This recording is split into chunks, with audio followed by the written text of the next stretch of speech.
Okay, here we go. Again, trying to make this short. This is, I don't know how many times I've done a demo on these Yamaha YTS-61s. So these were made like from 75 to 80. So we're talking almost around a 50-year-old saxophone. And I get them in from Japan in just amazing shape. The last two I had, which sold in the last 2 weeks, were very, very close to new. This one, the body is absolutely pristine on it, but it does have some lacquer stuff on it. Still got the beautiful engraving, but people get a saxophone, they go, oh, it's made out of brass. I'll use Brasso to shine it up. And they buff right, they polish right through the lacquer on it. And so this one's kind of got a dull finish to the bell, like it's been kind of buffed down. But the body and everything's pretty good, except for right in here, see it's darker where the wear is. So somebody tried to buff that out and maybe put a little spot lacquer over it. So cosmetically, it's probably about a 7.5 out of 10, whereas the other ones were like 9s and 9.5s.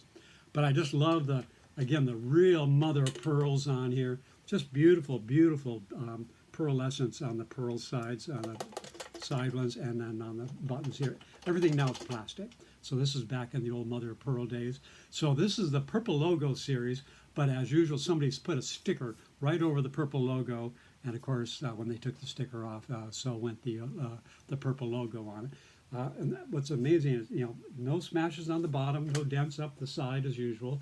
And the bell, there's a little bit of a bell work on here, but not too bad. It could probably be better, but you need some heavier duty tools. And again, the necks are always, almost every horn, I just got a beautiful busher and the neck's pulled down on it. And neck is in really nice shape. The lacquer is real nice and just perfectly round, no pull down at all. Half the horns I've been getting lately have pulled down necks, and it just takes hours to try to get them presentable, and they're never as strong as original. So this one's in really nice shape. I just started replacing pads down the front, and I basically probably almost did a half a repad on it. The pads down the front are usually pretty good. I mean, even in 50 years old, they were still nice and supple and sealing. But the top ones, top palm keys, bottom keys, and it was quite unusual. I actually have the plates to replace the bell keys. They were close, but instead of fighting for an hour on an old pad, I just replaced them, and it just all of a sudden, I just kept on going until the thing started to scream, which is doing now. So this one is number 90723, which is totally irrelevant, but the case is in beautiful, beautiful shape for the age. Nice original case. And so the good news, I just love these, the sound of these things. So it just rocks right down to that low B flat.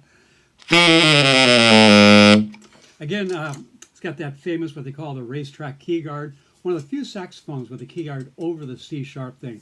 And it's just monstrous. It's got braced on both sides, brackets all the way around, adjustable key heights on it, and adjustable for every mechanism up and down the saxophone, which is really cool. But very, very straight saxophone. Again, just cosmetically, not quite as clean as the ones I've been getting before this, but plays just crazy.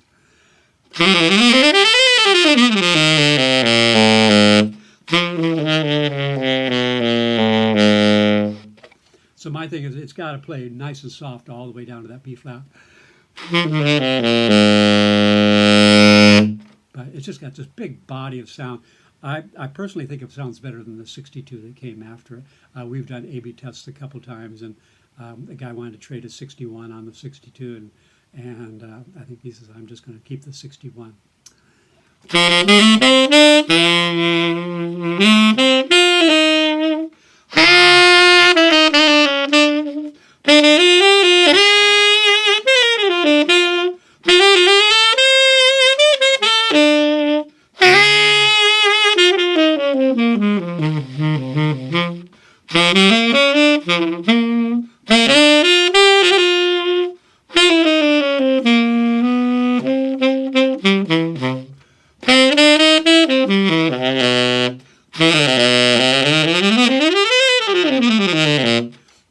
So put it on the tuner, and it's just, right there in the green mark, pretty much the green zone pretty much all the way up and down.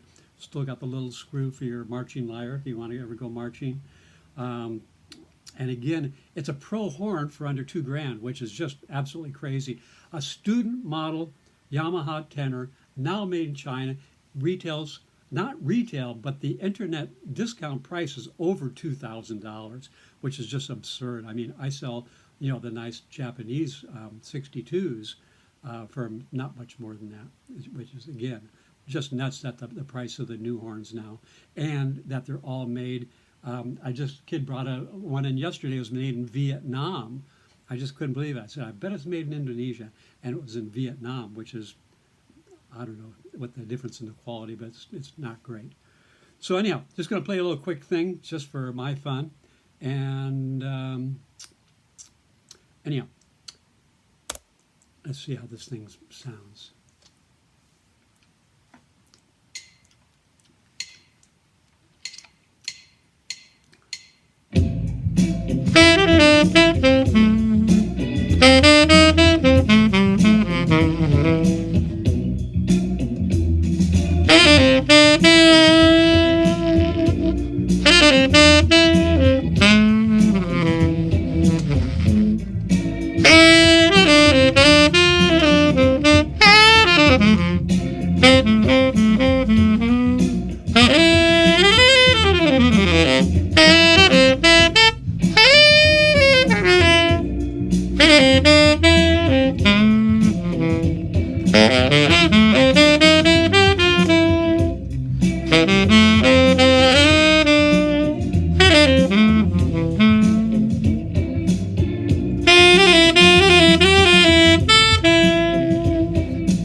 That's enough of that.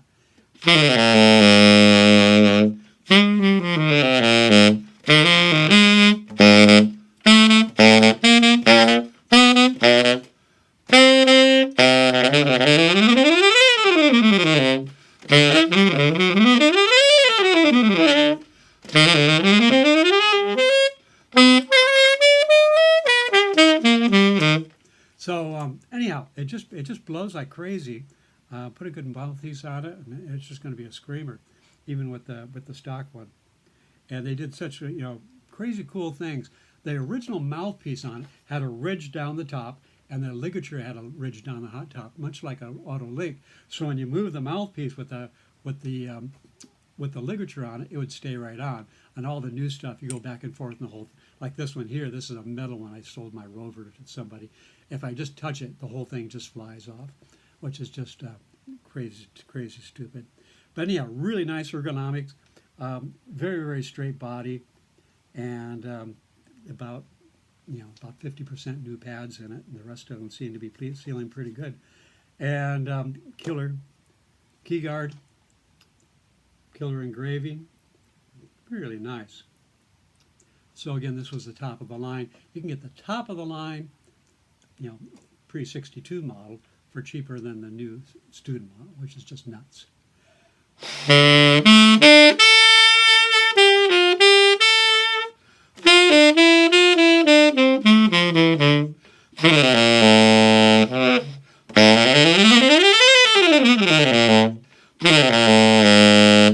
Anyhow, got a million other things to do, but I just couldn't pass up the chance to do a little quickie on this, and maybe going out this week.